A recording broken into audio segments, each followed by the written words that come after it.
저희가 발표할 주제는 슬랩에 대한 잘 프로토콜입니다. 근데 프로토콜 설명드리기 전에 먼저 슬랩의 개념과 해부와 손성 시작해서 간단하게 설명드리고 또 하겠습니다.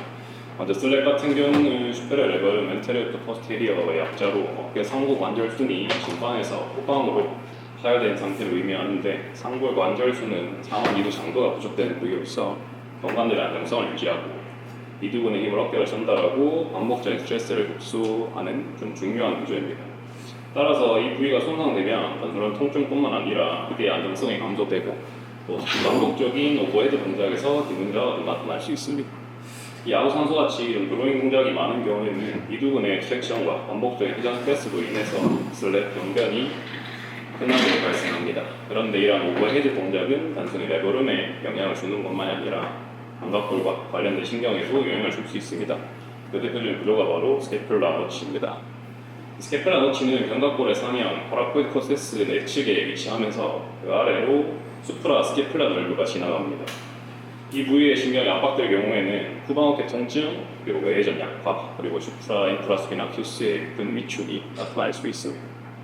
특히 이런 스로잉 동작에서는 이 수프라 스캐플라 nerve가 텐션과 컴프레션이 동시에 받게 됩니다. 웨이트 포킹, 특히 예를 들어서 웨이트 포킹 단계에서 어깨 외전과 외전이 위치에 놓이게 되면 신경이 일어나면서 장력이 증가하게 되고, 또한 스캐플라 디스키네시스가 동반될 경우에는 너치의 공간이 좁아지면서 신경 압박이 발생할 수 있습니다. 결국 중요한 점은 이러한 반복적인 오버헤드 동작과 슬랩 병변을 유발하는 동시에 수프라스캐플라 nerve에 도지속적인 스트레스를 준다는 것입니다. 즉 슬랩과 스캐플라 뉴로패시는 서로 다른 구조의 문제지만 같은 스로잉 메커니즘과 키네틱 체인 디스펑션에서 발생하는 병변이라고 볼 수 있습니다. 이제 야구 선수에서 슬랩 병변이 어떻게 발생하는지 좀 살펴보겠습니다. 일단 먼저 슬랩 병변은 단일 동작이 아니라 반복적인 스로잉 동작에서 누적된 스트레스로 발생하게 됩니다. 특히 레이트 포킹, 애셀레이션, 디셀레이션, 특히 가속과 감속 단계에서 이두근의 트랙션과 필백 스트레스가 반복되면서 관절의 손상이 축적됩니다. 일단 먼저 투수 같은 경우에는 반복적인 투구 횟수가 증가해서 레이트 포킹 단계에서 필백 메커니즘이 지속적으로 발생하게 됩니다.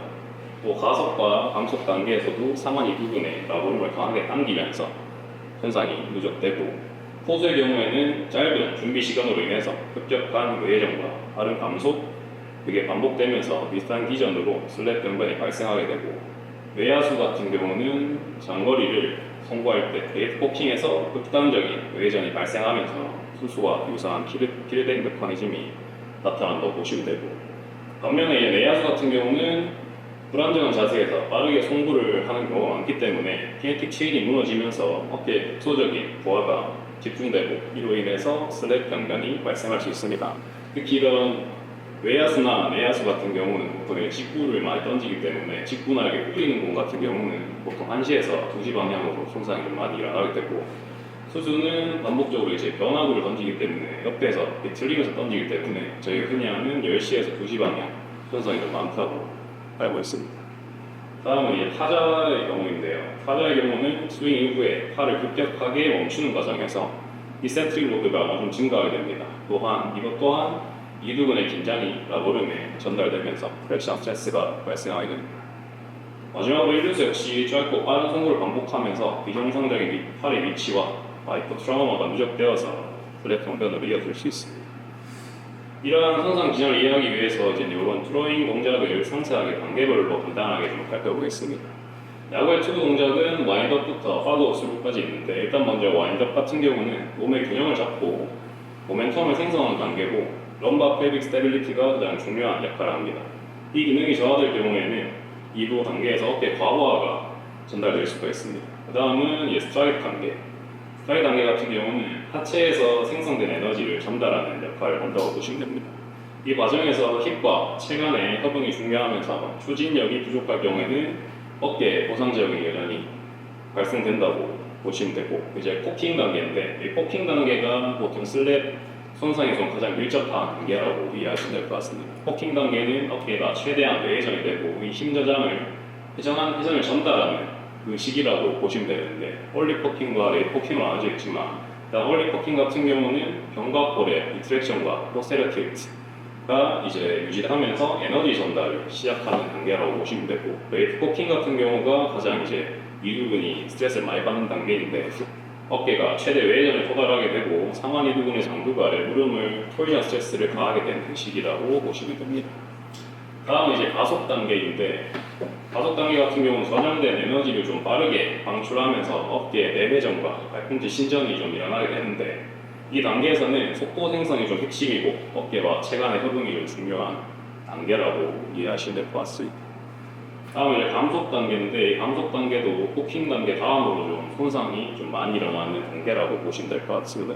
왜냐하면 이 공을 던진 이후에 팔을 멈추기 위해서 이 포스테리어 커트가 좀 강하게 수축하면서 이 센트릭 로드가 똑같이 증가하게 되고, 이 과정에서 포스트 라브럼이 회전 근개에 좀 큰 스트레스를 가해줍니다. 그리고 이제 마지막 팔로우 스루 같은 경우는 이제 동작을 마무리하고 균형을 회복하는 단계라고 보시면 됩니다. 이 단계는 비교적 부하가 적긴 하지만 전체적인 키네틱 체인이 정상적으로 작동을 해야만 이전 단계에서 부담을 줄일 수가 있습니다. 결국에 이런 슬로잉의 각 단계는 서로 연결되어 있고, 하나의 단계에서 문제가 발생하면 어깨와 라브룸의 부담이 집중될 수가 있습니다. 이러한 반복적인 스트레스가 누적되면서 슬랩 병변으로 이어지게 된다고 보시면 됩니다. 이제 슬랩 병변의 구체적인 손상 메커니즘을 정리해 보겠습니다. 총 5개인데, 일단 첫 번째는 필백 메커니즘입니다. 필백 메커니즘은 레이트 코킹 단계에서 90도 이상 숄더 어덕션과 익스턴 로테이션 위치에서 롱헤드 바이셉 텐던이 라보름의 톨션을 받는다라고 이렇게 얘기하는데, 조금 더 이제 쉽게 설명을 하면 이제 상완골은 외전이 되는데 이두근의 장두건에 관절 와순에 고정되어 있기 때문에 이 비틀링이 발생하면 이 관절 와순이 버텨지는 기전이 이 필백 메커니즘이라고 이해하시면 될 것 같습니다. 조금 더 자세하게 설명을 드리자면, 아까 이제 와인드업부터 팔로우 스루까지 설명을 드렸는데, 와인드업 이후에 앞다리 착지 후에 체중 이동이 일어나게 되고, 이때 이제 골반이 투구 방향으로 돌게 됩니다. 이때 이제 복사근에서는 신장성 수축을 저장하고, 이 신장 수축이 단축성 수축으로 강하게 이제 전환되면서 강한 체간의 회전을 만들어내게 됩니다. 근데 이 강한 체간의 회전에 비해서 이 경관절이 좀 과도한 외전이 발생하게 되고, 그 스트레스를 이두근의 장두가 받게 됩니다. 이두근은 이 과정에서 편심 수축으로 버티면서 동시에 비틀링 스트레스를 받게 되어서 이런 기전이 바로 이제 필백 메커니즘이라고 이해하시면 될 것 같습니다. 다음은 바이셉 트랙션입니다. 이두근이 수축하거나 당겨질 때 라보름을 함께 당기면서 바이셉스 앵커의 부위에 지속적인 스트레스를 가하게 되는 메커니즘인데, 특히 아까 말했던 커킹 단계에서 이두근은 신장성 수축을 하면서 장력이 증가하게 되고, 이후 가속 단계로 넘어가면서 이두근은 저장된 에너지를 이용해서 단축성 수축으로 전환하게 됩니다. 이 전환 과정에서 부하를 견디지 못할 경우에 이 이두근은 관절 와순을 강하게 당기게 되고, 그 결과 라보름의 파열로 이어질 수 있습니다. 다음 세 번째는 인터널 임핑지먼트입니다. 이거 같은 경우도 레이트 코킹 시에 포스트 수페리어 레보름이 볼트와 충돌하면서 점진적인 만보가 발생하는 메커니즘으로 이해하시면 될 것 같습니다. 그리고 마지막으로 이제 디셀레이션 오버로드랑 켄틱 체인 디스펑션인데, 디셀레이션 오버로드 같은 경우는 일단 공을 던진 직후에 팔을 멈추기 위해서 포스테리어 커프가 강하게 수축하면서 인센트릭 로드가 증가하게 된다고 아까 디셀레이션 단계에서 설명드렸는데, 그 과정에서 이제 포스트 레버룸과 회전 근개 반복적인 스트레스가 증가하면서 손상이 누적되는 게 디셀레이션 오버로드고, 키네틱 체인 디스펑션 같은 경우는 하체와 코어의 생성 에너지가 효율적으로 전달되지 못하고 그 부담이 어깨에 집중되면서 과부하가 발생되었을 때 생기는 메커니즘이 이 키네틱 체인 디스펑션입니다. 결국 슬랩은 단순한 레버룸 문제보다는 프로의 메커니즘에서 키네틱 체인의 전반적인 문제라고 보시면 될 것 같습니다. 따라서 재활에서도 단순한 통증 조절이 아니라 견갑골의 안정화와 움직임 패턴을 함께 교정하는 것이 중요합니다. 이러한 점을 바탕으로 이제 수술 이후에는 체계적인 재활 프로토콜이 필요하게 되는데, 다음으로 HSS 프로토콜 중심으로 좀 설명드리겠습니다. 일단 총 5단계로 구성되어 있고, 회복기, 중간 단계, 심화 단계, 플라이오메트릭, 그리고 퍼포먼스 복귀 단계, 이렇게 총 5가지로 구성되어 있습니다. 일단 제일 첫 번째로 페이지 1, 회복기 같은 경우는 수술 직후의 회복기입니다. 이때 가장 중요한 것은 조직 보호이고, 슬링을 착용해야 하고 상완 이부근 사용을 최소 6주간 제한합니다. 평가 부분에는 픽배시와 RCS 그리고 MPRS, PROM, 점적 경과골 평가, 그리고 음표 가능성 이렇게 평가를 하는데 일단 픽배시 같은 경우는 상지 기능 장애 정보를 본 설문으로 상지 기능 장애 정보를 점수하여 평가합니다. 점수는 0에 가까울수록 정상이고 100점에 가까울수록 기능 제한이 큰 것을 의미합니다.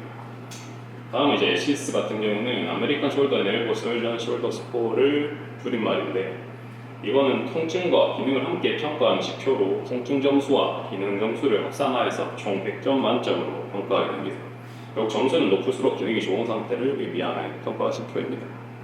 즉 이 페이스 1 2단계에서는 기능 회복보다 통증 감소와 기본적인 상태 확인이 핵심입니다.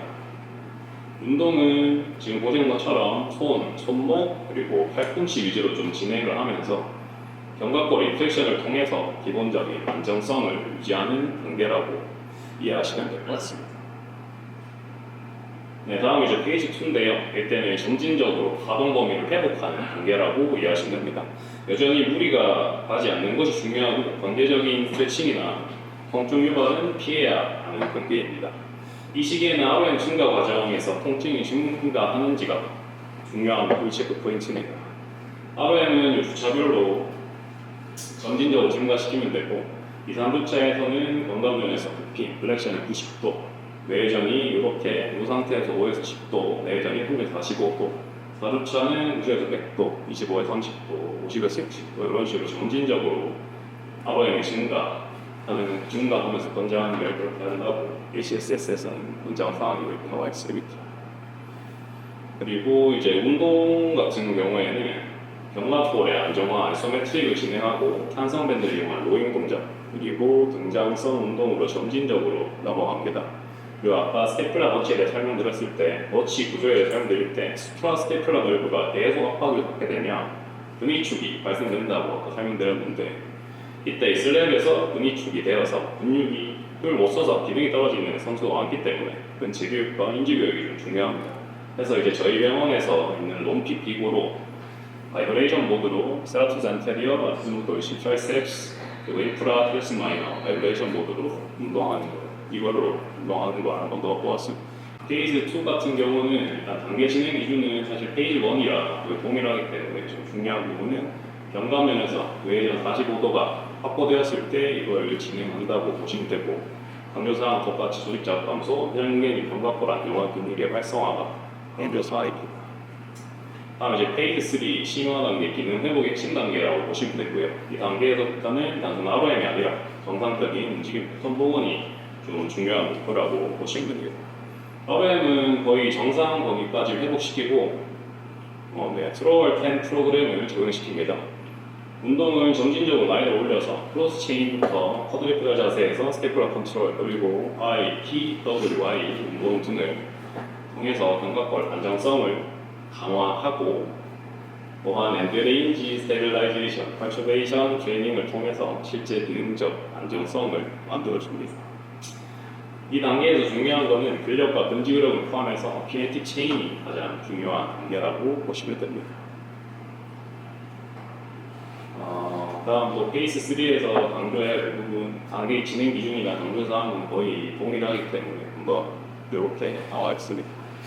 다음 이제 플라이오메트릭 단계인데 플라이오메트릭 단계는 스포츠 복귀 전의 단계라고 보시면 되고 이 단계는 플라이어를 고속 움직임에 대한 적응을 시작하는 단계입니다. 보통 이렇게 양손 체스트 패스나 양손 첫 동작에서 단일 팔의 동작 거기서 또 90도 90도 90도 90 자세로 점진적으로 진행한다고 보시면 되고 운동은 보통 체스트 패스나 오버헤드 스로우 또는 그리고 이센트릭 캐치 등이 포함됩니다. 이 단계에서는 빠른 움직임에서도 안정성이 유지되는지가 가장 중요한 포인트입니다.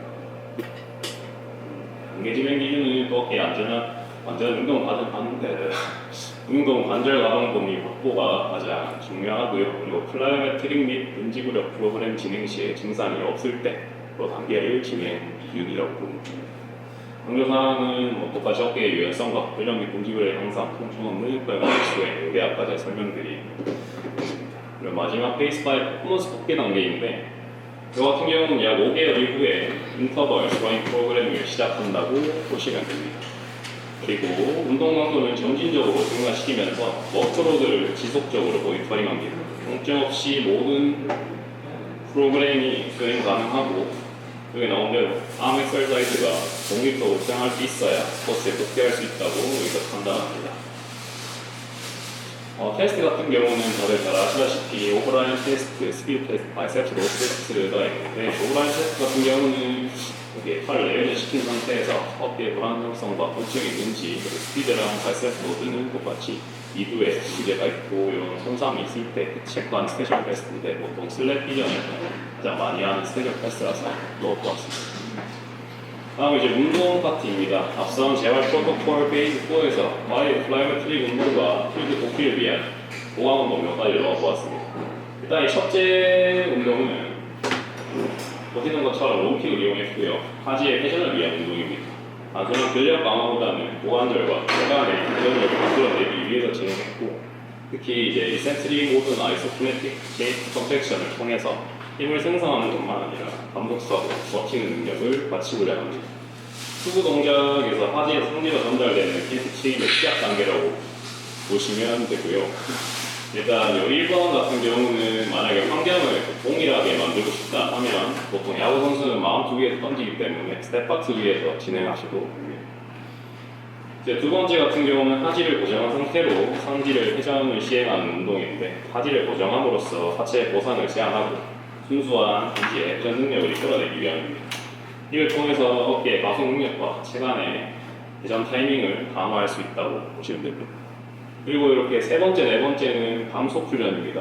보통 감속 훈련은 처음에는 원판 위에서 달리다가 감속한 훈련으로 하다가 점진적으로 이 사람이 적응을 하고 조금 더 부하를 강하게 걸고 싶다 그러면 이렇게 나온 것처럼 약간 높은 곳에서 스텝 다운을 하면서 진행을 보통 하는데요.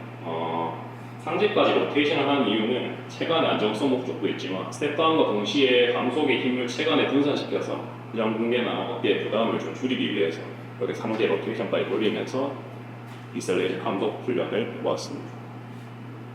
그리고 이제 네 번째인데요. 네 번째는 TMF, D1 패턴으로 던지는 동작과 유사한 대각선 움직임을 만들고 클린 저프 동작으로 감속한 힘을 다시 생성하는 전환 능력을 훈련합니다. 마지막으로 방향 전환과 스텝 동작을 추가하여서 체감과 하지와 연결된 필레치 체인 전체를 사용하도록 유도하기 위해서 이렇게 운동을 넣어보았습니다.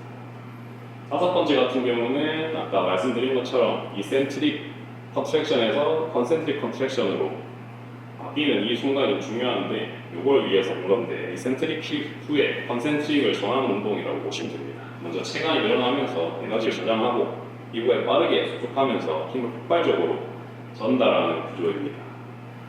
스트레치 앤 쇼팅 사이클을 재현하는 운동으로서 파워 생성의 능력을 향상해주는 목적이 주관된 운동이라고 보시면 되고 마지막 이런 셋업밴드로 투구 동작은 스로잉 패턴을 저강도에서 반복적으로 수행해서 로테이터 커프와 스텝 플라이, 안정화와 근육의 협응, 근지구를 향상시키는 목적으로 저 밴드, 셋업밴드 투구 동작을 한번 넣어보았습니다. 이러한 운동들은 가속, 감속, 전환, 흐름을 연결하여 던지는 동작을 전체적으로 회복시키는 것이 핵심입니다. 그래서 결국 슬랩은 어깨를 시도한다 이런 것보다는 야구 선수한테는 던지는 시스템을 전체를 재교육하는 과정이라고 보시면 됩니다. 마지막으로 이제 MGH와 HSS 프로토콜을 비교해 보겠습니다. 이 프로토콜은 단계적 재활이라는 큰 틀은 동일하지만 차이점이 존재합니다. MGH는 상대적으로 좀 보수적으로 접근하고 ROM과 근력 기능이 조금 더 느립니다. 반면에 이제 HSS 같은 경우는 조금 더 기능 중심으로 그리고 진행 속도가 좀 빠른 편입니다. 즉 MGH는 보등식, HSS는 기능 회복 중심이라고 이해하시면 될 것 같습니다. 이처럼 같은 슬랩 하나라도 스포츠 수준과 통증, 기능 상태에 따라서 개별화된 접근이 필요하다는 것을 알 수 있습니다. 네, 이상 발표를 마치도록 하겠습니다.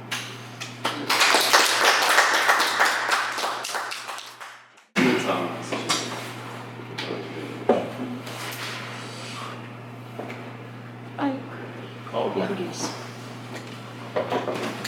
세게 잘 하고 있어.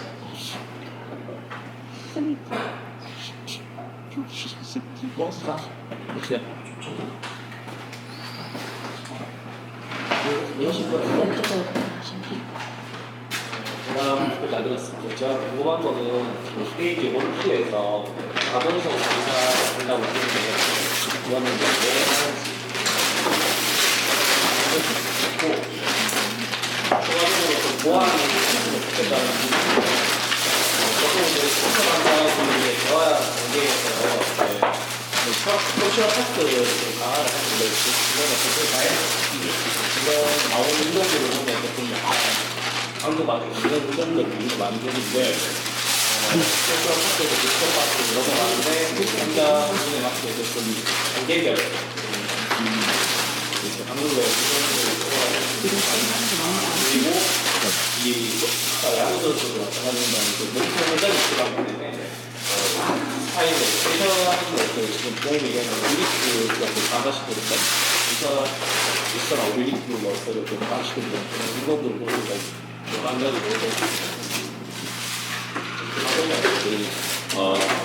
보통 이제 숄더 같은 경우에 이제 목까지 아픈 경우가 많기 때문에 이제 훈련이 파열했을 때 제가 일반식 보면 이 목을 때문에 이제 같이 아픈 건지 그런 연관성이 많이 있기 때문에 힘들게 되는 운동과 따라서 그렇게 무게 주고 진짜 긴장 어깨 건강하게 못하게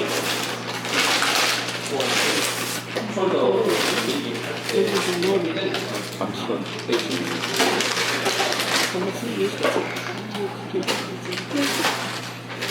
네, 발표 잘 들었습니다. 스테이지 3 이후에 키네틱 트레이닝이 이제 중요하다고 말씀하셨는데 사실 어깨 재활임에도 불구하고 꼭 이 하지 근력이나 코어 운동에 슬랩 수술에 꼭 필수적인지도 궁금하고 혹시 스포츠인이 아니라 일반인에게도 이런 게 필수적으로 꼭 들어가야 되는 훈련인지.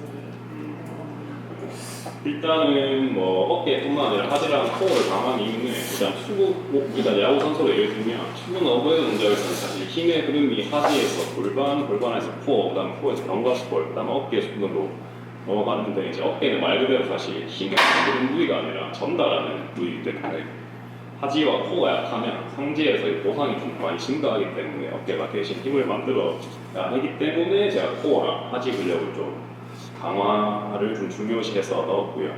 꼭 야구 선수가 아니라도 만약에 일반인한테 이런 운동들을 했을 때 사실 좋은 점은 꼭 이런 난이도 있는 동작을 넣을 필요는 없고요. 그냥 뭐 이렇게 아까 말씀드렸듯이 감속이나 이런 훈련을 이런 스텝 다운을 할 필요는 없고 그냥 원판 위에서 달리다가 멈추는 훈련을 한다거나 뭐 이런 식으로 하게 되면 보통 이제 불안정성을 본인이 만들어서 그걸 버티는 과정에서 코어랑 무릎이랑 뭐 발목이랑 이런 불안정성들이 안정성 운동량 수축이 많이 하게 됩니다. 이것 때문에 이제 일반인들한테도 보통 저는 이런 훈련을 좀 많이 시키는 편이지만 아무래도 강도는 많이 떨어뜨려서 시키는 편입니다. 네, 우선 발표 너무 잘 들었습니다. 투수, 내야수, 외야수 타자들을 다 슬랩 위험에 이제 노출되어 있는 그 이제 포지션들인데 그것도 이제 구분을 좀 잘 해주시고 그리고 손상 기전들도 조금씩은 다룰 수 있다는 걸 설명을 잘 해주신 것 같아서 너무 도움이 많이 됐습니다. 감사합니다. 예. 네, 발표 너무 잘 들었습니다. 손상이 생기면 부상 패턴으로 견갑골에 전방경사나 전인이 생길 것 같은데 이와 관련해서 물리치료적으로 치료 방법 계획이 있으신지 궁금합니다. 일단 안테리어 틸트랑 프로트랙션이 좀 심한 환자라면 저는 프로트랙션을 일단 당연히 제한시키고 그 다음에 일단 이거 같은 경우는 스케플러가 이 안테리어 틸트가 되어 있는 상태이기 때문에 이거를 제 위치에 만들어 놓고 같이 근육 활성화시켜야 되는 것 같아서 저 같은 경우는 일단 포스트 틸트로 회복을 좀 최대한시켜서 중립 위치로 만들어 놓고 그 과도한 리플렉션도 안 시킬 것 같습니다. 그 다음에 이제 조금씩 점진적으로 근력 운동이나 뭐 진행할 것 같습니다. 감사합니다.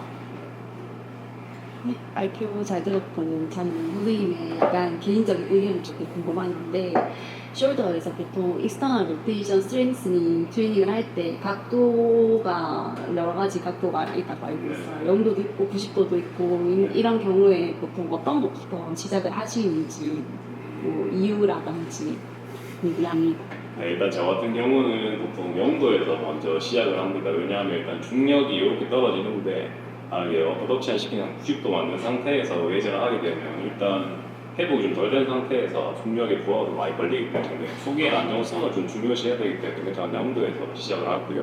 그다음 이제 보통 영도에서 시작을 하다가 이제 기능적으로 어느 정도 안정성 회복되었다. 그러면 이제 그때부터는 90도로 해서 익스터널 로테이션을 좀 시킨다거나 아니면 뭐 야구 선수는 특히 스로잉 동작이랑 좀 많이 연관이 좀 되는 자세이다 보니까 저는 90도로 시킨 상태에서 하는 거 좀 후에 마무리인 것 같습니다. 감사합니다. 감사합니다. 전 마이크. 일단은 되게 준비를 잘 하셨고, 일단은 되게 디테일하게 설명을 잘 해주셨어요. 그래서 저희가 야구 선수들이 많이 오잖아요. 그래서 야구 선수들 유소년 애들이 많이 다치는 이유가 그럴 것 같았어요.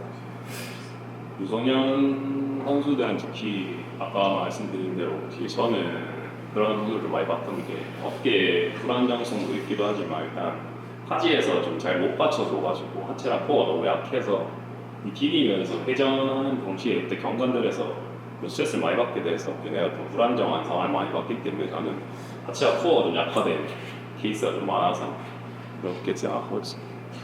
그렇다면 이제 우리가 타겟해야 되는 뭔가 이게 스테빌리제이션의 어떤 좀 고민이나 되고, 네. 그러면 이제 먼저 스카플라가 안정화가 돼야 될 것이고, 그다음에 우리 또 두 번째 생각해야 될 것은 웨이트 카킹 자세가 결국 외회전이니까 이거를 좀 버틸 수 있어야 되겠죠. 그리고 우리가 만약에 조금 더 이제 고민을 해보면 이 친구가 계속 앞에 던지는 우리가 그 포지션을 결국 우리가 좀 바꿔줘야 되는데 웨이트 카킹을 좀 우리가 좀 잡아주기 위해서는 सब스캡 쪽 외회전을 강화시키는 인페이전. 왜냐면은 이제 광배도 이제 어깨 있지 않습니까? 광배근을 우리가 계속 이제 강화시키는. 그 다음에 잘 보면은 이 친구들이 야구 선수들 보면은 어깨가 이렇게 돼 있는 애들 막 평소에 이렇게 돼 있으면은 안 그래도 가뜩이나 바이셉스가 이렇게 누리는 더 트랙션 그러니까 이런 상태에서 라운드 숄더에서 던지면은 무조건 당연히 더 터지겠죠. 라운드 숄더부터 일단 잡아야 되고 순서가 있겠죠. 그 다음에 이게 우리가 손을 어떻게 위치 포지션을 해야 되는지 리리지 포인트도 있겠죠. 이 친구가 여기서 뒤에서 이제 뿌린다 했을 때 그리고 원심력도 우리 생각해 보면은 팔이 이제 오버헤드로 던질 때 일단은 오버헤드 그 길이를 좀 조절해 주는 거죠.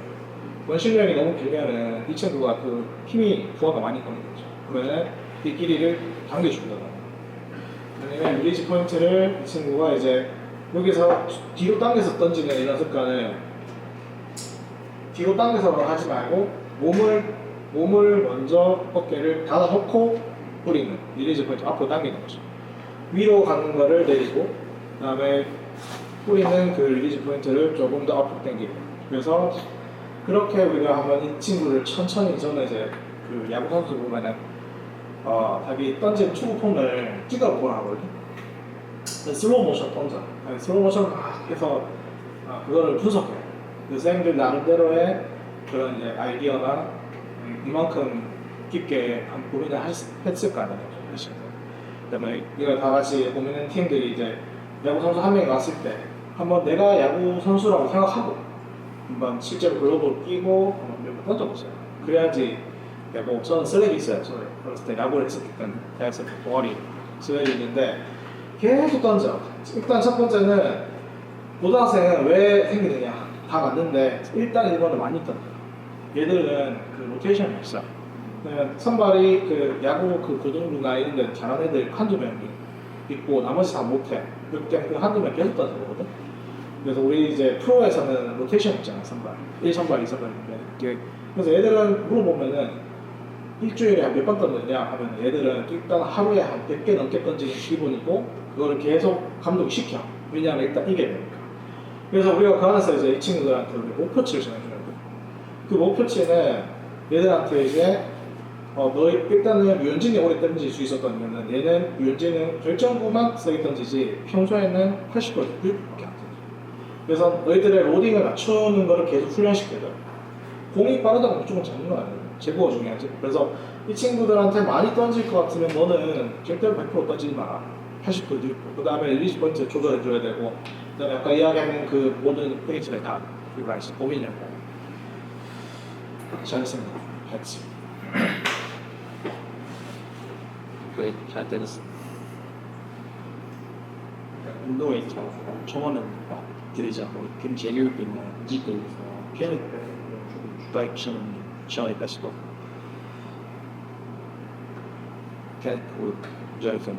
우리 수행성 그리고 음식이랑 집을 가하고 있지만 경성 해산을 원인 우선 혼자가 공지할 수 있고 이래 먼저 그 램프 많이 것이 challenge 그 팀들스 제가 개인적으로 일본적으로 완전히 상대를 쓸지 못하는 남자가 레딩지를 못하는 남자 쉽게 유행하거나 알릴 수 있는 그런 팁이 있는지. 일단 아직 세라투 센터리어를 인지하지 못하거나 힘을 잘 못 쓰는 경우는 거의 뭐 내만의 문제가 아니라 뭐 흉곽이나 골반 문제부터 보긴 해야 되는데 이제 큐잉만 좀 간단하게 설명드리면 저는 아예 완전 신자체가 인지를 못하는 상황이면 사실 양손보다는 단일 팔 하나로 인지시키는 게 먼저고 그래서 처음에는 누운 자세에서 슈파인 자세에서 팔을 뻗어서 프로트레이션 시킨 상태에서 제가 직접 포스를 줘가지고 롯데 힘이 인지가 되는지가 일단 먼저 첫 번째고 그 다음에는 저 같은 경우 이제 벽에다가 사실 이렇게 상태를 두고 팔 똑같이 컨트롤 시킨 상태에서 공을 여기다 둬서 공을 밀어보세요. 그래서 이 상태에서 이제 어버드까지 시키는 이런 식으로부터 운동을 많이 시키긴 하는데 결국에는 뭐 아까도 말한 거지만 세라투 센테리어만의 문제가 아니라 골반이나 흉추의 문제이기 흉곽 쪽에 좀 역사에 영향이 좀 많이 떨어져서 그리고 또는 리베이트 스캐플라가 너무 좀 단축이 많이 돼서 오히려 보상적인 일어나는 경우가 많기 때문에 저는 일단 세라투 센테리어만 생각하면 그렇게 하면 되고 만약 거기서 좀 더 추가적으로 운동을 시키고 싶다 그리고 효과적으로 좀 더 힘을 많이 주게 하고 싶다 그러면 저는 이제 세라투 센테리어의 하부 섬유랑 익스터널 오블리크가 이렇게 상부 섬유가 이렇게 손으로 깍지 긴 모양처럼 이렇게 되어 있기 때문에 저는 아까 설명드린 것처럼 프로트레이션 시킨 상태에서 익스터널 오블리크까지 같이 이렇게 수축하면 조금 더 효과적으로 힘을 많이 전달할 수 있습니다. 또는 뭐 누운 상태에서는 프로트레이션 시켜서 골반을 반대로 회전하거나 그런 식으로 운동을 좀 많이 시키는 거예요. 감사합니다. 다르고 그 수건 그 아니 이 빼도 그거보다 수건 공 캐치볼 해본 적 있어요? 캐치볼 어릴 때 그렇게 했어요? 야구 해본 적 있어요? 친구 없습니다. 있어요? 궁금하면 사회인 야구랑 같이 들어갑시다. 공 안 던져. 저 연습실 체격이 좋아가지고 공이라 생각하고 이제 섀도우 피칭. 공을 흔들흔들 이렇게 한데 그러니까 이게 이해를 메커니즘 이해를 해야 돼. 해봐. 버스 있어. 오 좋아. 근데 잘 던지는 그 지금 이해를 하고 있어요. 아무나 또 던지고 싶구나. 지원자 인주성 아마 이게 메커니즘 잘 이해 못하는 분들거든.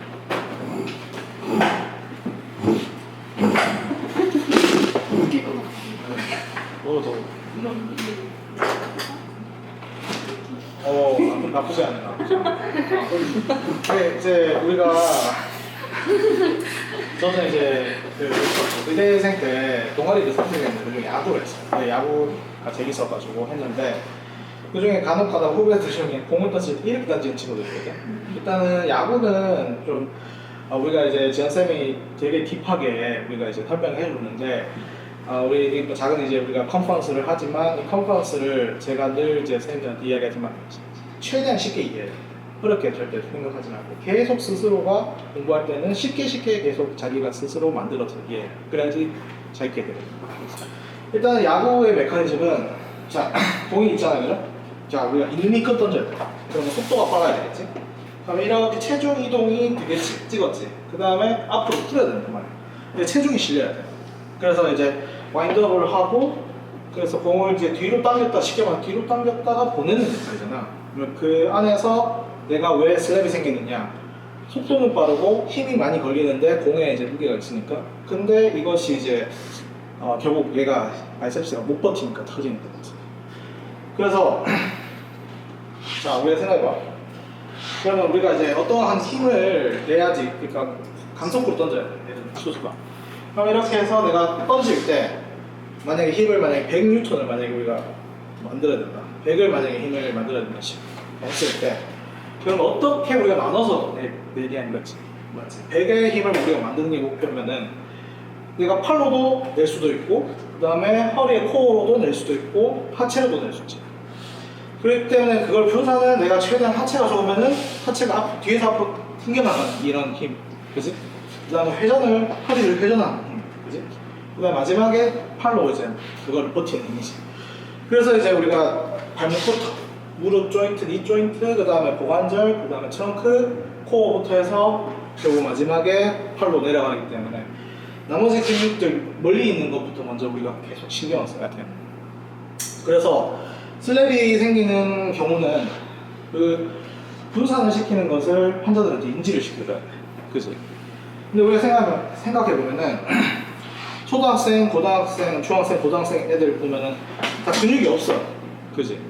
근육 웨이트 안 했기 때문에. 그렇다고 야구선수를 막 웨이트 하겠어. 근육이 없다. 근데 오승환은 막 근육이 막 이렇잖아. 그럼 걔들이 왜 근육을 키우게 되는지. 오타니도 보면 몸이 크잖아. 그치?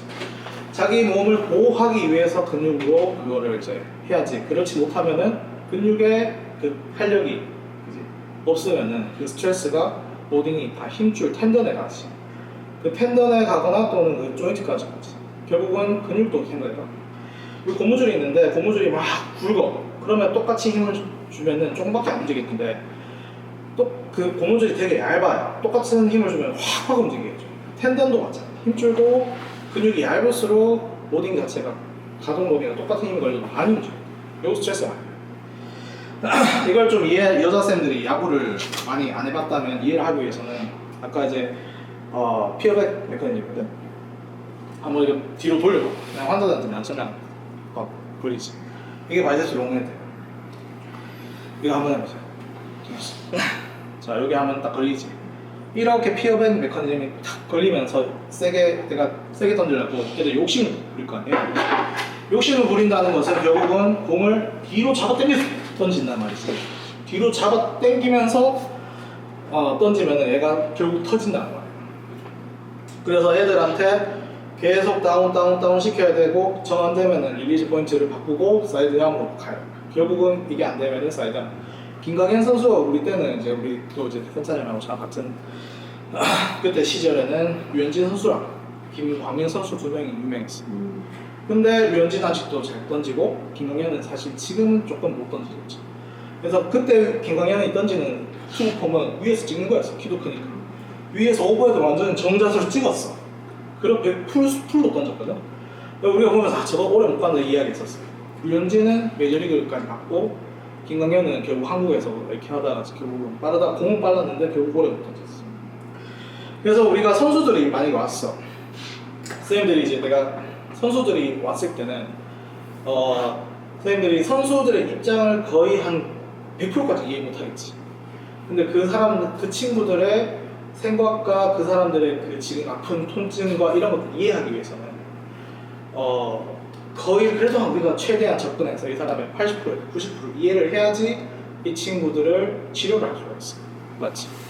쌤들, 여자 쌤들은 여자들이 하는 스포츠를 좋아했거든. 알 거고 남자 쌤들은 남자지만 그래도 우리가 남자 여자 다 어느 정도 내가 깊게 이해하기 위해서는 내 몸을 실제로 공을 던져. 그 물도 있잖아. 그래서 그거를 계속 한 100개를 던져봐. 한 일주일만 던지면 먹기도 아프지. 팔꿈치가 얇고 온다. 그러면 이게 내가 어디서부터 이게 메커니즘이 틀렸지? 이게 왜 내가 아프지? 그걸 분석하기 시작했지. 분석하기 시작하면은 내가 이제 어떻게 이 친구들이 보이는 게 다르게 보여. 맞지? 나는 이제 이 슬랩이 있고 너도 이제 팔꿈치를. 왜냐면은 내가 딱 말했잖아. 나는 고등학생 오면은 너 몇 번 던져? 이게 첫 번째 질문이거든. 너 얼마나 쉬냐? 왜냐면은 우리도 이제 대학생 때 그 시합을 하면은 월화수목금토일 계속 해. 월화수목금토일 계속 하는데 선발은 2명밖에 없어. 그러면 내가 다치거나 아니면 내 친구가 다치거나 둘 중에 한 명이 계속 던져. 팔이 아프면 우리 약 먹고 던져. 그래서 이게 쉴 수가 없어. 왜냐면 그 안 던지면은 경기가 지니까. 그 다음에 두 번째는 이제 우리가 통증을 그러면은 느끼고 어떻게 하느냐. 투수 입장은 내가 심리적으로 그냥 설명해 줄게. 투수야. 마운드 섰어. 왜 투수가 마운드 서면 뒤에 이제 야수가 있죠. 내가 공을 못 던지면 게임을 지기도 하고 애들이 계속 경기가 안 끝나. 어떻게든 넣어야 되는데 포수는 사인을 넣어. 그치? 사인 넣으면은 이 말이 뭐냐면은 다 잡아줄게 이 말이거든. 그러면 이제 투수는 어떻게 마인드셋이 되냐면 포수를 뚫어버려야지 이 생각을 해요. 그래서 엄청 세게 던져서 저 포수를 뚫고 지나가야지 이 생각을 막 마인드셋을 하고 들어간다. 근데 애들은 적당한 게 없어. 내가 아무리 살살 던져라 해도 애들은 안 돼, 그게 사실. 그럼 미친 듯 하겠지, 힘을 빡 주고 던지겠지. 팍 던지겠지, 그치? 그래서 이제 이 친구들한테 계속 우리가 이야기해야 되는데, 그거를, 윤지는 그거를 이해를 했어요. 그렇기 때문에 오래 던질 수 있어. 선수들의 입장이니까, 그 다음 선수를 같이 데리고 올 때 부모님이 같이 오지. 부모님이 생각해봐. 부모님은 애들이 어떠하길 바라겠어. 이 친구가 선수로 성장해서, 선수로 성장하는 가장 중요한 거는 롱런하는 거잖아. 부상을 입으면 얘는 그냥 거기서 선수는 끝이지 않겠지. 그 안에서 중요한 업계에서 가장 중요하고 제일 많이 다치는 게 바로 슬랩이에요. 야구 선수들.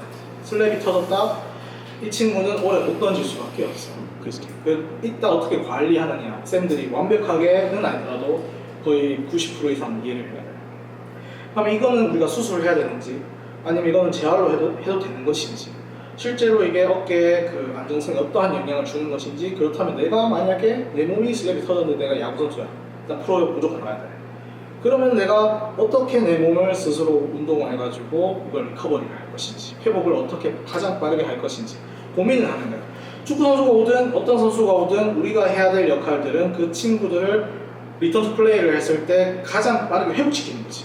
그 회복을 시키려면은 쌤들이 오늘 이제 지금 쌤이 했는 딥하게 이 정도면 되게 잘했어요. 제가 이때까지 발표했던 것 중에 되게 거의 제일 잘한 수준인데 잘했는데 이거를 자기 걸로 이게 이론적인 거잖아. 근데 또 자기가 몸은 체득을 해야 되지. 그래서 그거는 자기가 던져보면서 계속 느껴야 돼. 맞지? 봅시다.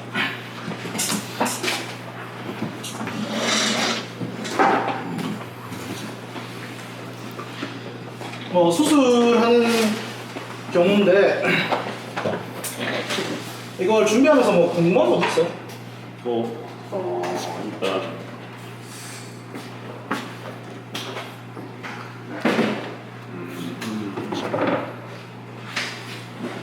준비할 단계에서 궁금한 게 정말 많아. 제가 갖고 있어. 이거 지원쌤은 내가 봤을 때 서인 야구단 들어와야 될 것 같은데. 사기 좋아가지고. 계약하시죠. 아니 지금 위에 그 부팀장님이 그 남편이 그거잖아. 그 감독이거든요. 계속 들어오라고 지금 하고 있어요. 저도 이게 들어갔었는데 너무 아픈 거예요. 어깨가. 그래가지고 하다가 말았는데 제 친구도 이제 거기서 엄청 야구를 열심히 하는 친구가 한 명 있어요. 야구에 진짜 미친 사람들이 많아요, 진짜. 거의 야구가. 아파도 계속 하는 사람들은 아프대요. 작년에 왜 엘보 수술, 작년인가? 작년 맞지? 엘보 수술하는 사람 있었잖아. 기억나요? 동시에 컨스트럭션. 딴 데서 와서 미친 지역이 여기인가? 여자분이요? 남자분. 야구 하다가 이제 상인 야구단인데 자기가 엘보 수술하고 자기가 복귀한다 이랬던 그 일반인인데도 그런 사람이 있어요. 신기하죠? 이상한. 그러니까.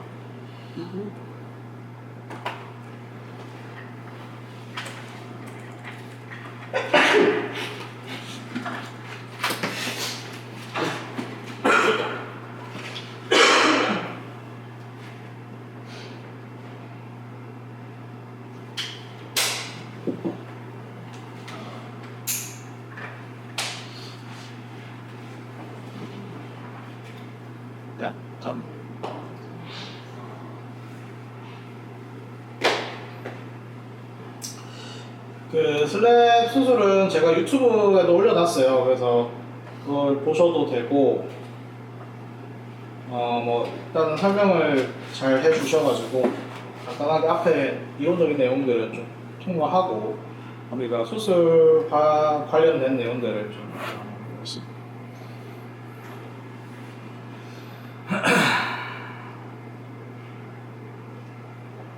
일단은 이제 우리가 류현진 선수가 이제 슬랩으로 수술을 했거든요. 제가 한번 이건 이야기했었는데 류현진 선수도 결국은 수술을 했어. 근데 잘 보면은 류현진 던지는 투구폼 보면 이제 레이트 카킹이 이래 가잖아요.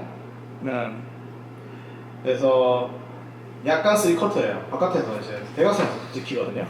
근데 김광현은 보면은 이게 완전 위에서 릴리즈 포인트가 완전 위에서 찍혀요. 그러니까 이게 원심력 자체가 훨씬 더 세요. 여기서부터 대각선 가잖아. 근데 여기가 축이면은 위에서 찍으면은 키도 크니까 위에서 찍으니까 이게 결국은 슬랩이 터지는 거예요. 그래서 우리가 이 슬랩을 쉽게 이해를 해야 돼요. 어렵게 생각할 필요가 전혀 없어. 여기 보면 연골이랑 그 다음에 본 글래너드 위에 이제 슈페리어 튜버클에 붙어 있는데 연골의 절반이 붙어 있으니까 불안정하다 이거.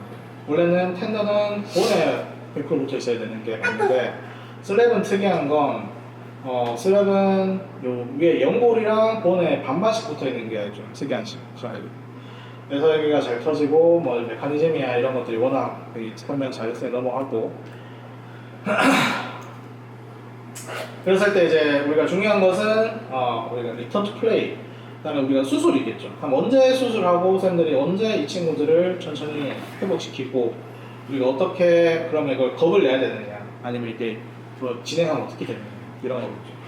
그래서 이미 이제 이 친구들의 선수의 생명, 선수들을 궁금한 거는 자기 선수 생명이겠죠. 내가 이제 괜찮은 것인지 아니면 아예 이제 포기해야 되는 것인지. 한 친구가 빡빡이 머리 하는 친구 한 명 있는데 걔는 이제 MCL 터졌어요. 근데 걔는 고등학생인데 그 아예 이제 벌써 고등학생인데 선수를 이제 스탑을 했는데 진짜 왜래 수술 이야기를 했는데 본인은 수술을 토미존 수술까지 가야 되는데 결국은 계속 던지더라고요. 워닝을 했는데 결국은 이제 선수는 못 하겠고 수술은 자기도 겁나서 못 하겠고 그런 친구들도 이제 있어요. 그래서 우리가 이제 이 와인드를 하고 얼리 카킹, 레이트 카킹 우리가 잘 생각해보세요. 자기가 직접 던져봐야지 이해를 몸으로 아는데 결국 우리가 터지는 경우는 언제 터지겠어? 익센트릭 때 다치겠어? 아니면 컨센트릭 때 다치겠어? 그러니까 처음에 슬랩이 우리가 이제 아까 영쌤이 컨센트릭 때도 다치는 것들도 설명했지만 근데 첫 시작은 컨센트릭은 이후의 문제야. 그러니까 첫 시작은 익센트릭 때부터 터지고 그 뒤에 힘이 터졌는데 컨센트릭을 잡아당기면 더 왔고 지금 디셀러레이션 할 때도 악셀러레이션, 디셀러레이션 할 때도 결국은 더 진행하는 거야. 이미 터졌기. 이니시에이팅은 이제 피럴백에서 이제 시작되는 경우는 제일 많은 거야. 그래서 이제 익센트릭에 우리가 그러면 얘가 슬랩이 없어. 그러면 우리가 포커스인을 해야 될 거는 없는 애는 어떻게든 레이트 카킹을 어떻게든 우리가 잘 조절해야 돼. 없는 애는 예방적으로 이렇게 하겠어요. 그래서 야 너 했을 때 만약 되게 친한 뭐 후배다 동생이다. 야 너 했을 때 아프냐? 그 아픈 포인트 빨리 찾아. 그래서 어떻게 던졌을 때 아픈 릴리즈 포인트를 다 이제 분석해가지고 그 친구의 투구 폼을 바꿔야 돼. 통증에서 염증에서 더 이상 파열까지 안 해야 되는 게 첫 번째로. 이미 터졌어. 이미 터지면은 우리 악셀레이션 그다음 디셀러레이션까지 다 커버를 풀 커버해줘야 돼. 그래서 이 친구가 그거를 했는데도 안 아픈 범위 내를 우리가 찾아내야 된다. 그럼 투구 개수가 작아지겠지. 결국은 처음에는 100개 던지는데 그 나중에는 100개에서 50개까지 벌어지고 어쩔 수 없다. 하지만 이것만 있느냐? 우리가 야구만 있는 건 아니겠지. 그러니까 그냥 무슨 봤는데 우리가 슬랩 환자들 많잖아요 주변에. 슬랩인데 야구 아닌 데도 있잖아. 그러니까 그런 사람들은 턱걸이 할 때 오버헤드, 그지? 우리가 평소에 일반인들이 아플 때, 그다음에 레풀다운 이런 거 할 때도 저런 것이 이제 문제가 되는 사람들이 많겠지. 그래서 우리가 슬랩이 그러면은 그 야구 말고도 이렇게 팔을 오버 스트레칭 하면서 넘어지면서 쾅 찍으면 이것도 생길 수가 있고 아니면 잘 때도 심지어 생길 수가 있어요. 잘 때는 우리가 이렇게 해서 내가 이렇게 자는 사람 있어요? 혹시? 없어요? 잘 때 이렇게 엎드려 자는 사람 저도 이렇게 엎드려 자는 걸 좋아하거든요. 그래서 책상에서 어렸을 때 이렇게 잘 때 이렇게 자고 막 그랬는데 이렇게 자거나 아니면 옆으로 자거나 옆으로 자도 이제 휴머럴 헤드가 글래노이드 이제 라블럼을 누를 수 있겠지. 그래서 우리가 평소에 내가 하는 습관도 다 분석을 해야 돼. 너 뭐 하냐? 어떻게 자냐? 자는 것도 자고 지금. 그래서 일반인들은 그렇게 하고 저는 그래서 만약에 뭐 턱걸이 하는데 계속 아프다 하는 사람은 어떻게 할까? 민주쌤 어떻게 할까? 솔루션. 일단 체형을 먼저 하고 분석을 해서 다른 부분에서 문제가 있으면 돌리는 일단은 첫 번째는 가동범위를 줄여야 돼. 그러니까 우리가 오버헤드가 일단 걸리잖아. 이 사람은 저는 어떻게 하냐면 그냥 단순하게 이 가동범위를 줄여서 당겨라. 이 사람은 턱걸이는 하고 싶고 근데 아프고 그러면은 크로스핏 할 때 그렇거든. 크로스핏은 그냥 스트레이트 프로 말고 반도 프로를 한단 말이지. 네, 그때 이제 엄청나게 그 시간이 짧고 그거를 미친 듯이 해야 되기 때문에 그때 아프단 말이야. 둘이 같이 나가게 돼. 그다음 오버헤드 스쿼트 하는 오버헤드 스쿼트 이제 바벨 들고 하는 게 있어요. 그러니까 그렇게 하면서 다쳐요. 그래서 그럴 때는 가동 범위를 확실하게 줄여줘야 돼. 그 다음에 더 이상 안 아픈 포인트를 체크를 해. 일반인들한테도 우리가 고민해서 이제 치료를 해야 되겠죠. 그래서 이런 이제 슬랩이 결국은 파일이 됐다 했을 때, 팬들이 알아야 되는 게 타입이 있어요. 타입이. 우리가 의사들이 이제 나누는 타입이 있는데, 내가 이거랑 그 타입을 총 4단계로 나누거든요. 보여드릴게요.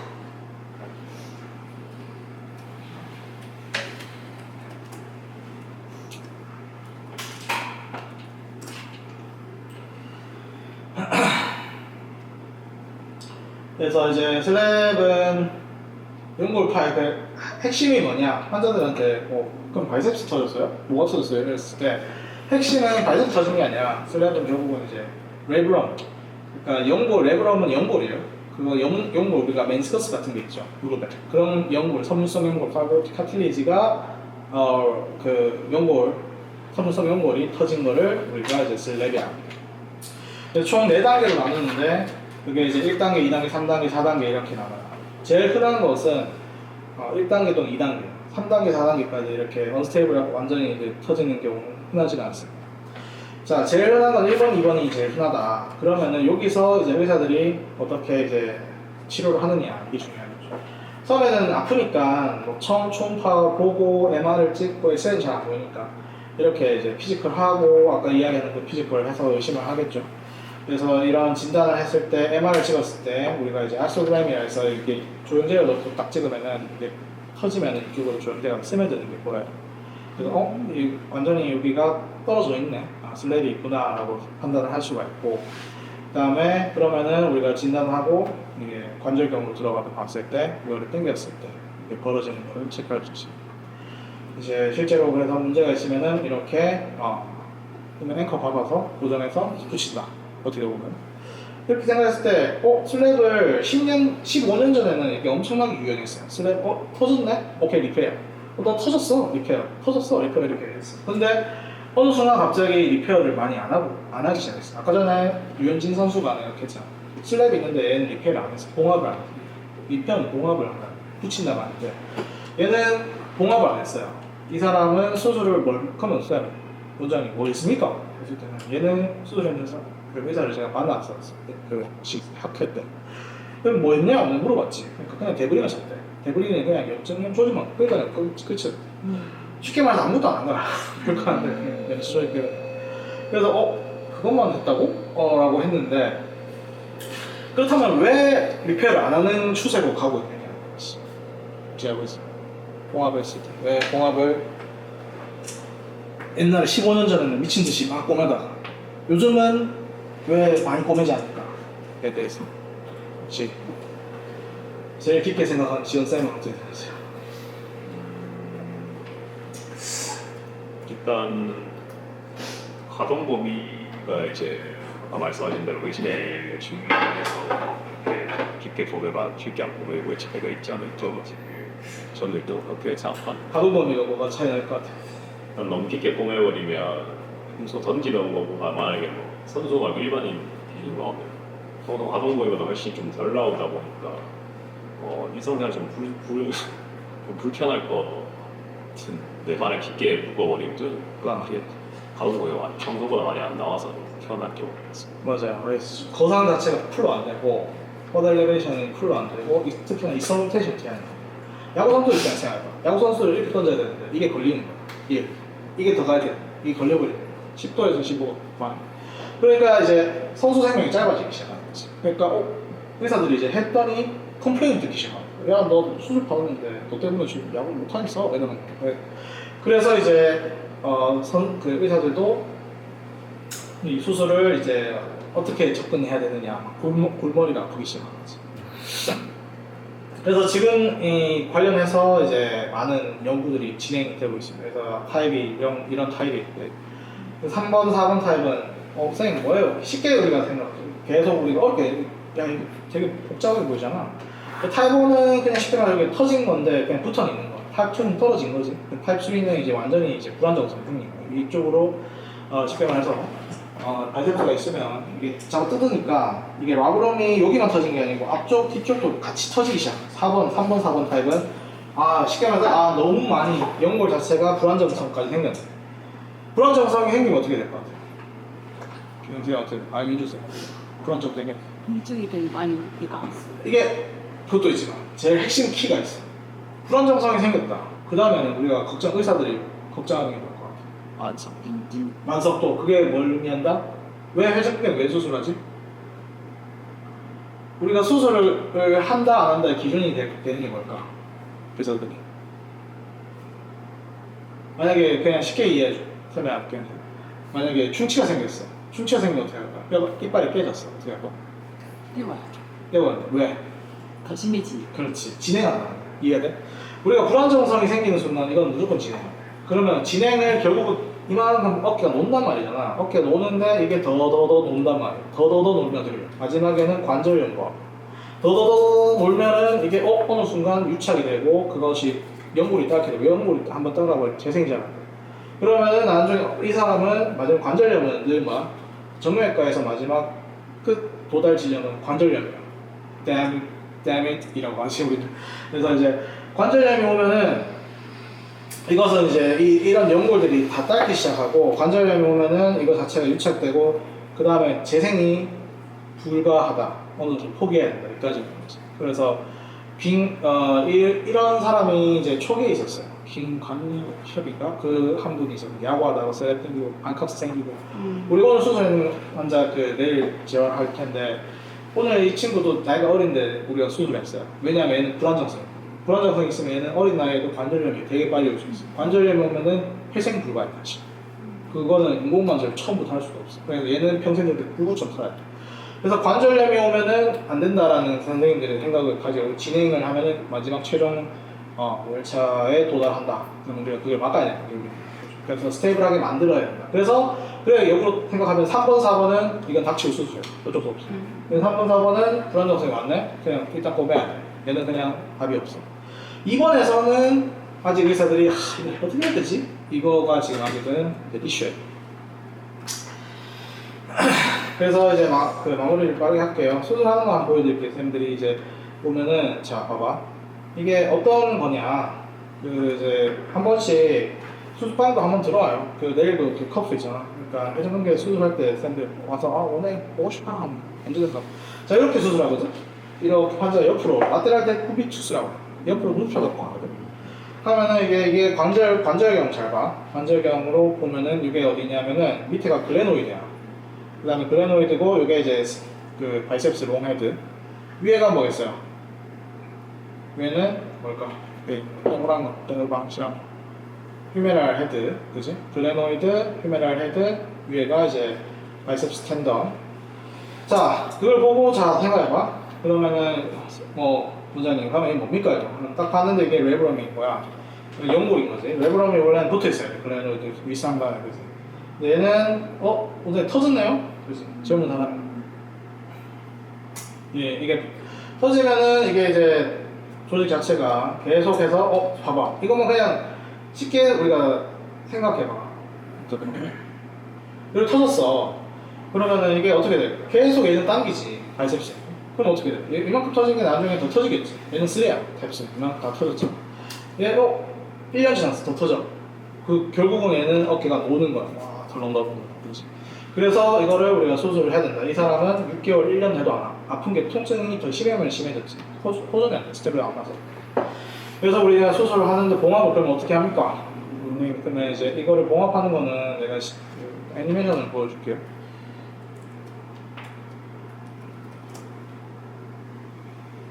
배고프지? 먹어보겠어. 미안하다. 먹어. 먹어보자.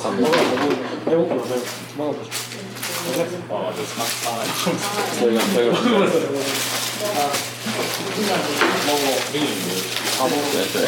잘 먹겠습니다. 잘 먹겠습니다. 감사합니다. 10분 안에 끝낼게요.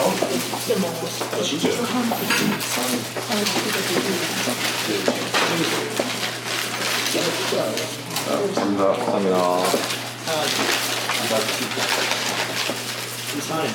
이 좋았어. 이거 맞죠? 빨리 까먹어. 눈치 보지 말고 빨리 먹어.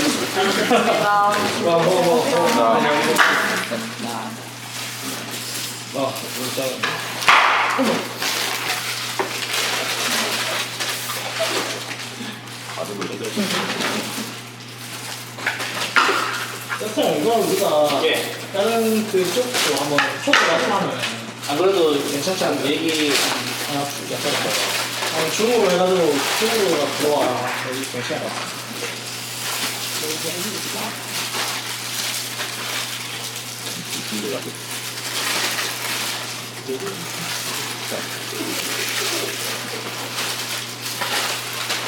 선생님 한 2개씩 먹어야죠.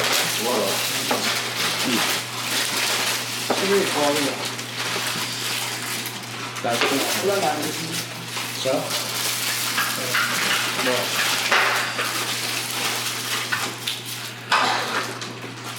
부팀장님 맛있는 거 사는 사람이 햄버거 여기 다 원하는 거야? 더 맛있는 거 사. 더 맛있는 거 있으면 빨리 시키다 보니까 급하네. 좋아. 아니면 2주에 한 번씩 할 때마다 사. 미리 주문해하고. 그래. 아니다.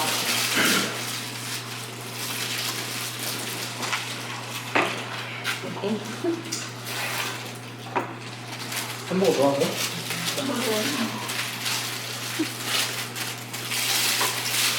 조가 없는 거 아니지? 아니에요.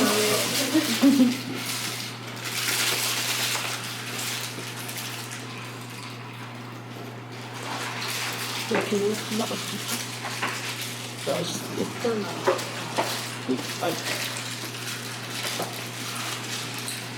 이게 그냥 먹으면 되는데 그냥 편하게 드시면 돼. 그러니까 이게 봐봐. 노말을 한번 알아야 되거든. 시작들이 정상을 알아야지 이게 이게 문제가 있네. 이걸 알겠죠. 그래서 이게 노말 같이 가는 게 나을까? 노말 이상한데. 아무튼 정상을 봅시다. 딱 붙어 있어야 돼. 이게 정상. 100점짜리 없게. 미안. 먹는데 내가 많이 가지고. 그래서 결국은 쉽게 말해서 이거 좀 어떻게 수술합니까? 네, 수술이 그렇게 막 어렵게 이해할 필요가 없어. 그냥 보면 게 다야. 애니메이션. 네, 애니메이션 보는 게 제일 빨라. 슬랩 리페어. 그래서 여기가 터지면 빨리 끝낼게.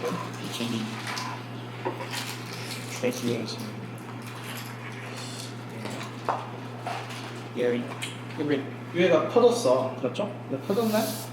꼬매자. 네, 하겠죠? 꼬맬 때 꼬맬 뭔가 기구가 있어야겠죠. 임플란트 5와이어 앵커가 있어요. 앵커 고정하고 그러니까 이 5와이어 특수실을 이제 다 통과시켜서 붙이고 안 붙이고 더 타이트해지는 거죠. 그래서 가동력이 제한 더 타이트해지고 더 졸라 없이 오버 타이트닝이 생겨요. 자 그러면 이제 관절 경험을 했다. 자 보면은 이제 실제로 하는 과정이 자를 뭐 이렇게 공간이 비좁아져야 되고 좀 짜증이 나요. 그래서 어깨 수술할 때는 되게 좀 짜증이 나는 상황이야. 그럴 거. 그래도 이제 우리가 어떻게 수술해야지 뭐. 앵클이나 다른 데 수술하는 거에 비해서 비좁 공간이 비좁다 보니까 어깨 수술하는 닥터들은 성격이 좀 더러운 닥터다. 조심해야 돼. 그래서 아무튼 뭐 이렇게 이제 앵커를 고정을 하는 과정인데 고정을 하고 이제 5와이어 투수실이 나왔는데 얘를 이제 패싱을 하는데 이제 이게 뒤쪽에 패싱으로 이제 라브라 뒤쪽에 패싱을 해서 봉합을 한다라는 것이 핵심이다. 그래서 이렇게 이제 수술하는 게 일반적인데 저는 최신이 궁금하더만 그러니까 저는 이제 혹시리 많은 사람 뭐 엄청 많지는 않지만 그러면은 전 세계에서 다 이렇게 하느냐 생각이 똑같냐 의사들만 생각이 좀 다 이쁘잖아. 그 친구들의 그 제가 이제 생각들이 조금씩은 달라요. 일본도 좀 다르고 미국도 좀 달라요. 그래서 과연 뭐가 더 정답일까? 일본이 정답일까? 미국이 정답일까? 어떻게 생각하세요? 장단점이 있을 것 같아요. 장단점이 있을 것 같아요. 내 생각은 그러니까 이제 저는 둘 다 봤는데 이게 야구를 좀 약간 sorry 네 괜찮은데 저희 병원 채널도 있지만 저희 이제 이것도 병원 채널로 이제 성장시키려고 하거든요. 운동하는 거 제가 맨날 운동하고 잔소리해야 돼서 매일매일 찍고 있습니다. 어쨌거나 이제 제가 그 어디냐 메이오랑 같이 줌 컨퍼런스를 하잖아요. 그래서 그거를 유튜브에다가 이제 어디다 내방 사업이나 시대 여기다가 이제 비공개로 올려요. 왜냐면 컨퍼런스이기 때문에 이제 이 내용을 공유할 수는 없어가지고 제가 공부하려고 이제 이 컨퍼런스 참여하고 그다음 녹화 뜨거든요. 녹화 떠도 다시 공부합니다. 그래서 그거를 이제 소리 처음 Good ACS scores. Okay. Began return to sport. 또는 슬랩이 있어서 이제 이 내용을 다시 한번 같이 보고 왔습니다. 결국은 제가 이제 이 내용 이야기를 하는 이유는 의학이라는 것은 그냥 이렇게 계속 변해요. 그러니까 이게 상태야. 뭔가 딱 정해진 답은 없어. 3+3은 6이나 이런 게 아닌가. 계속 조금씩 발전하고 있잖아. 그러면은 10년 전하고 다르고 5년 전하고 다르고 지금도 다르고 그럼 지금 현재 가장 앞서 있는 애들의 생각이 궁금한 거지. 그러니까 그 중에 하나가 이제 매우가 이제 혹시 들어보신 분? 저 처음 들었어요. 그러니까 메이오 클리닉에 들어보신 분 아무도 없나? 처음 들어본 거야? 자, 일단 저희가 왜 메이오와 컨택을 했을까? 의과대학은 하버드 의과대학이 미국에서 유명하잖아요, 그죠? 하버드 의과대학이 유명한데 쌤들이 그것들을 잠깐 설명하면은 이게 머슬 테스토스테론 이렇게 검사하면 전 세계에서 병원에 이제 그 순위가 뜨거든요. 순위가 뜨는데 여기 찾아보면은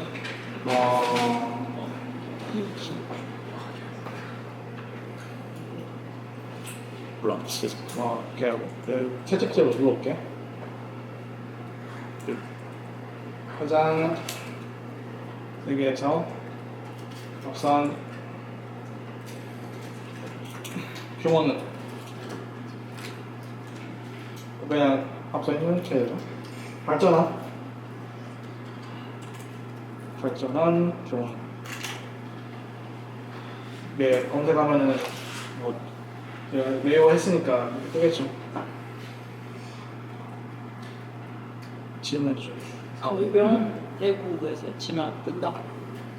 저희 병원이 뜨는 이유는 MGH나 이제 메이오랑 엮여 있어서 그렇다. 그러니까 이제 메이오가 뜨잖아요. 전 세계 1등이죠. 자, 그러면은 메이오 클리닉 원장님은 왜 뭐 서울대도 아니고 맨날 메이오 하세요? 뭐 이렇게 할 수 있는데 하버드도 아니고 메이오가 있다. 메이오 클리닉은 의료의 수준과 서울대 병원의 수준의 격차는 몇 년 정도.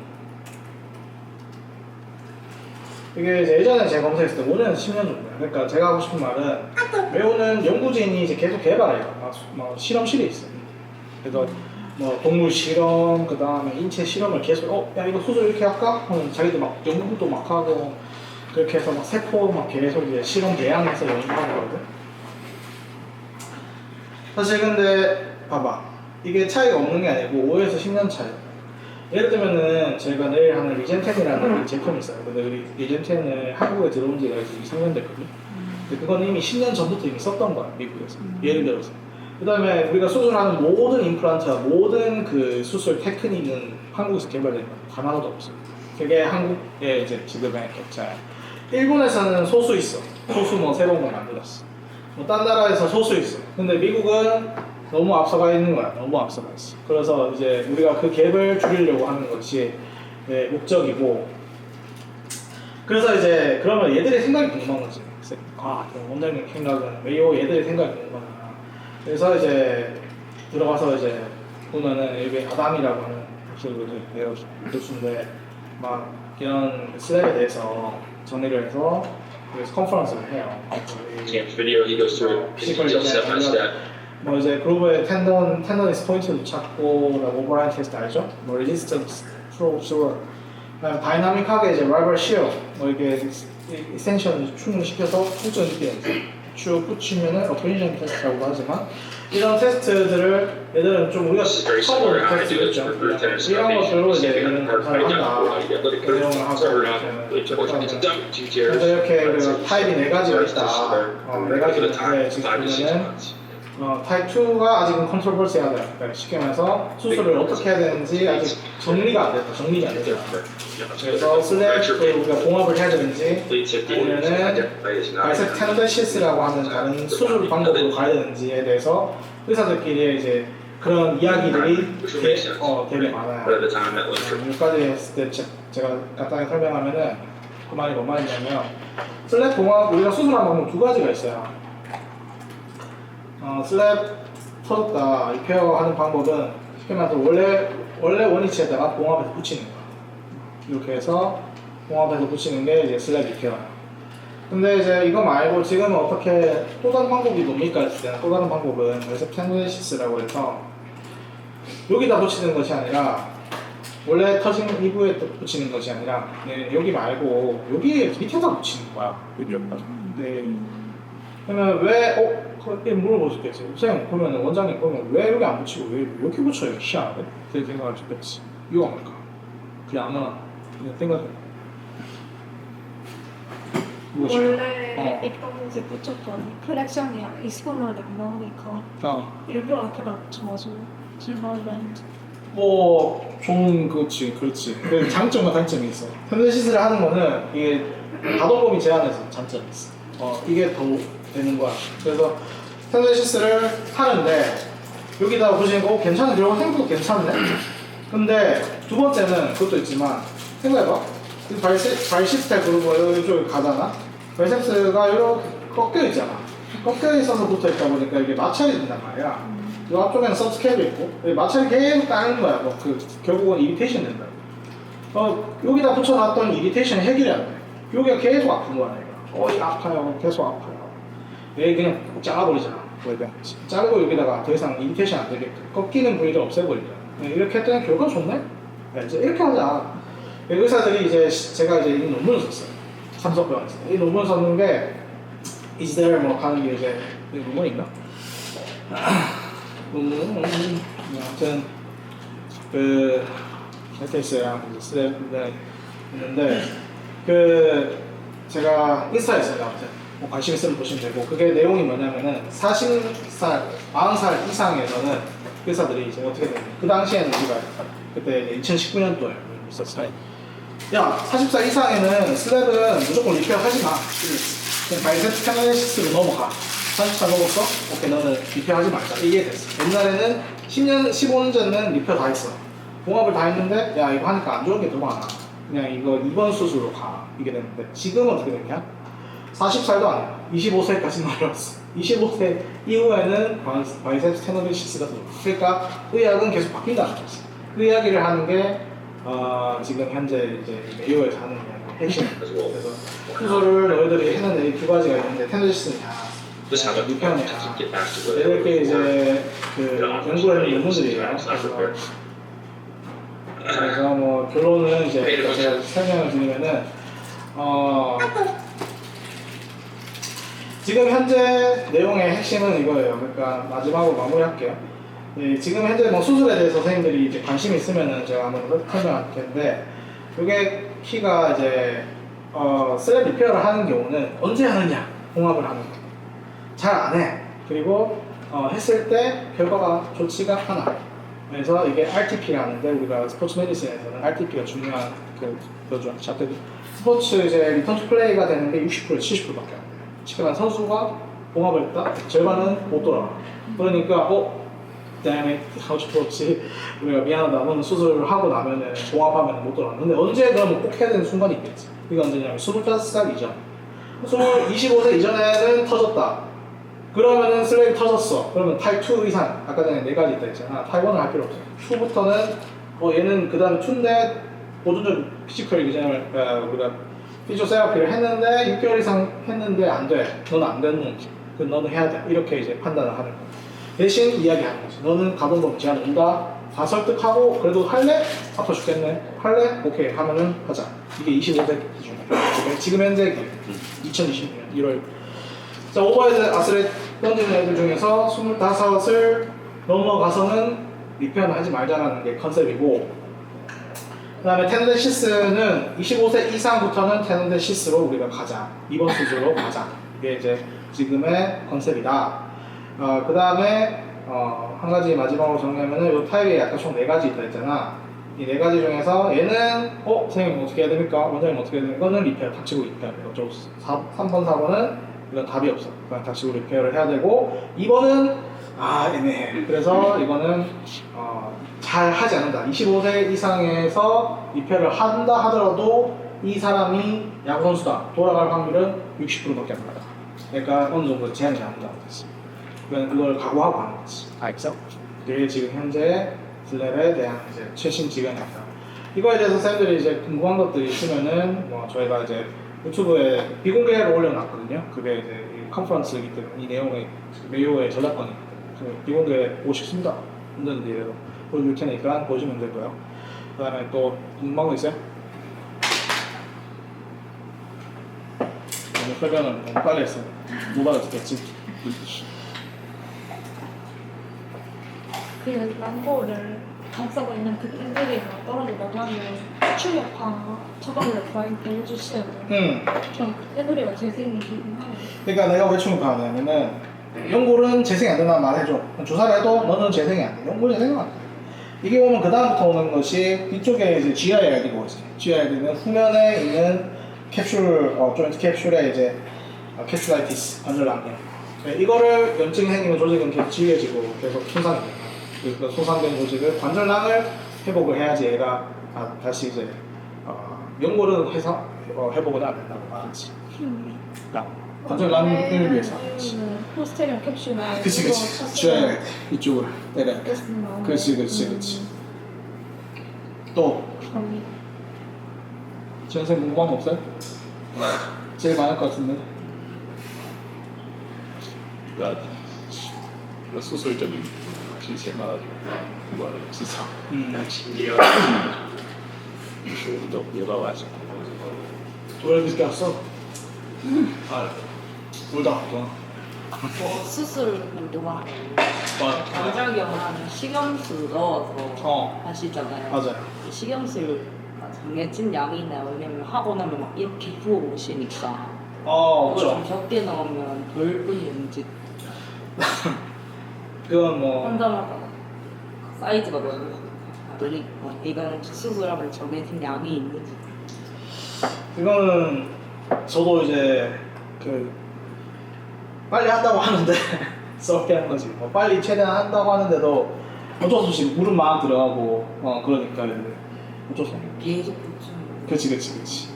근데 상관없어. 물이 좀 어느 정도 이제 익스펜션 되면은 이거 다시 다 흡수가 다 되니까 상관은 문제는 되죠. 그러니까 궁금하네.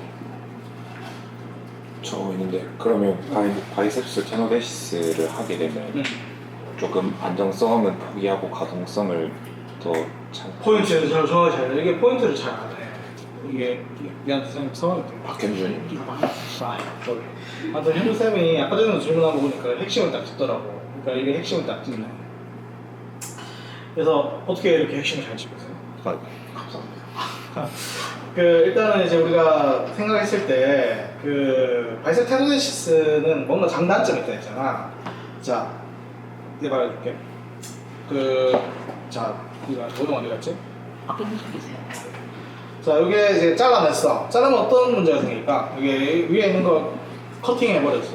어떤 문제가 생길까? 어떤 게 단점일까? 내가 발제 어떻게 생각했어? 위에가 없다. 지붕이 없어. 컵스는 더 있겠지. 바이셉스가 없어. 어떻게 돼?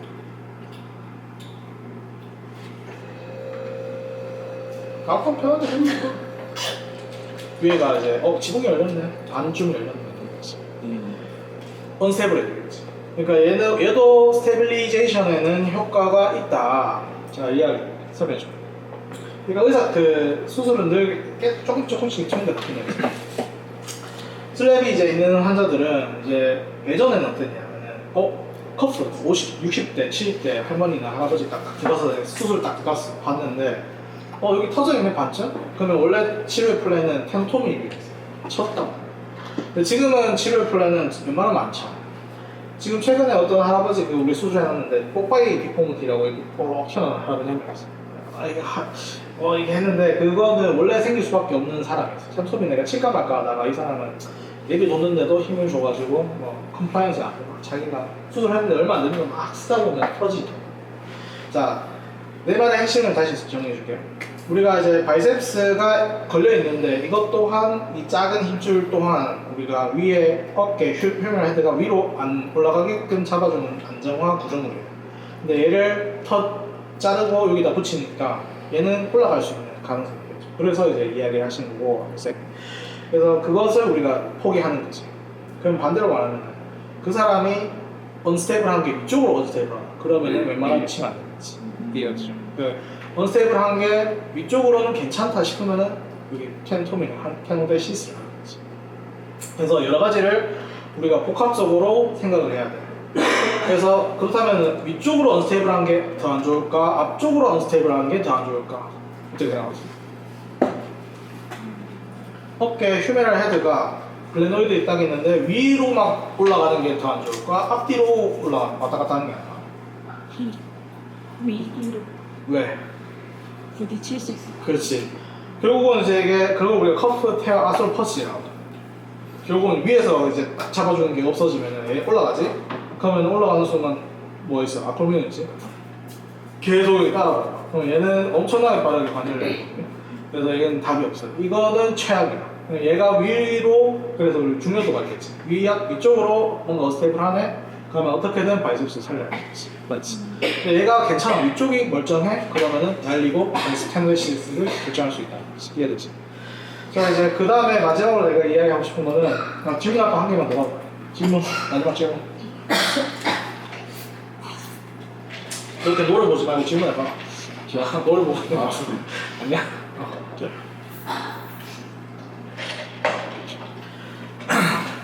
제가 이제 아까 전에 일본하고 했잖아요. 제가 이제 일본은 약간 오타쿠 같은 기질이 있다. 그냥 내가 느끼는. 일본은 어떤 분야에서는 정말 해지고 파야. 오타쿠 좋아하세요? 요즘 오타쿠로 표나. 저희 때는 막 친구들 중에 막 그런 친구들이 간혹 있었어요. 근데 anyway, 일본 친구들 의사들 보면은 막 한 분야에 막 장인처럼 막 집을 파는 애들이 딱 있어. 그게 하나가 야구야. 얘들은 야구에 미칩니다. 이해하지? 그래서 되게 신기한 건 얘들은 내가 막 미국도 보고 막 유럽도 보고 그다음에 일본도 봤는데 야 얘들은 뭔가 좀 자기들 자부심이 좀 남달라. 그다음에 그 중에 하나가 수가야. 우리 TSOC가 넘버원이잖아. 이런 거지. 걔들 딱 가면 넘버원 딱 이렇게 있거든. 이 집안 이래요. 나 일본어 많이 몰라. 이 집안밖에 몰라. 그래서 환자 오면 막 피지컬 해가지고 어우 좋네 하면은 뭐 내가 다 못 알아듣잖아. 영어는 어떻게든 뭐 다는 모르지만 알아들으려고 하는데 일본어는 내가 아예 못 알아듣거든. 이 지방만 겁나 알아들어. 환자한테 지방 이러거든. 그래서 와 그래. 아무튼 뭐 되게 그런 분위기에 이제 그런 게 외래였는데 뭐 이것저것 내가 영어로 많이 물어보는 걸 했는데 수술이나 이런 것들도 많이 물어봤는데 거기에서 하나의 핵심은 그거였어. 그게 이제 수가야라는 의사가 일본에서는 어깨로는 넘버원이거든. 근데 그 사람이 나이가 좀 있으셔서 곧 은퇴하지만 그 사람이 했던 이제 야구에 대해서 진심이라서 그쪽에는 야구 선수들이 엄청 가는 그런 크레이지야. 도쿄에 구자욱 선수부터 해서 삼성에 다 들고 가. 한국에서 얘들 별거 아닌데도 일본 가서 치러갔거든. 그래서 그쪽에서는 뭐가 다르냐 했을 때 걔네들 수술이 뭐가 그렇게 하면 오면 어차피 리페어 봉합하는 건데 뭐가 그렇게 다르겠냐. 그쪽에서 하는 그 봉합 방식은 아까 전에 제가 이제 그 논문 썼는 게 이제 있는데 그게 뭐냐면은 하여튼 그 저희 인스타에 올려놓은 이세얼목 하는 그 42R 텐데시스랑 비교한 논문이 있는데 그거는 인스타에 한번 나중에 보시면 돼요. 그 내용이 이게 앵커를 고정해서 어떻게 고정하느냐가 이제 핵심이거든. 뒤쪽을 박느냐 앞쪽을 박느냐 이건데 보통은 우리가 뒤쪽을 고정했단 말이지. 뒤쪽 우리가 보면은 이게 바이셉스야. 이게 앞쪽이고 뒤쪽이고 뒤쪽에 봉합을 해서 가동범위 제한을 우리가 좀 덜 제한을 하는 것이 맞다라고 해왔었는데 수가야는 어떻게 하냐면 야구 선수는 그렇게 안 해요. 수가야는 앞쪽만 보죠. 그게 이제 수가야가 좀 다른 디테일이 나지. 그래서 그 논문들을 이 친구 그 선생님이 이제 막 퍼블리시 해가지고 그 야구 선수들 중에 결과가 안 좋다. 60% 70%밖에 RTP 넘는데 수가야는 특이하게 그렇게 했더니만 자기가 보고한 논문에 따르면은 RTP가 꽤 높게 측정해요. 90% 이상 높게 하더라. 그래서 이제 수가야는 슬랩이 있다. 얘가 계속 아프다 하면은 슬랩 수술을 하는데 그거를 앵커를 뒤쪽에 터졌다 하더라도 뒤쪽은 절대 보면서 앞쪽만 뭐 아까 했던 한 개지. 그래서 이제 저도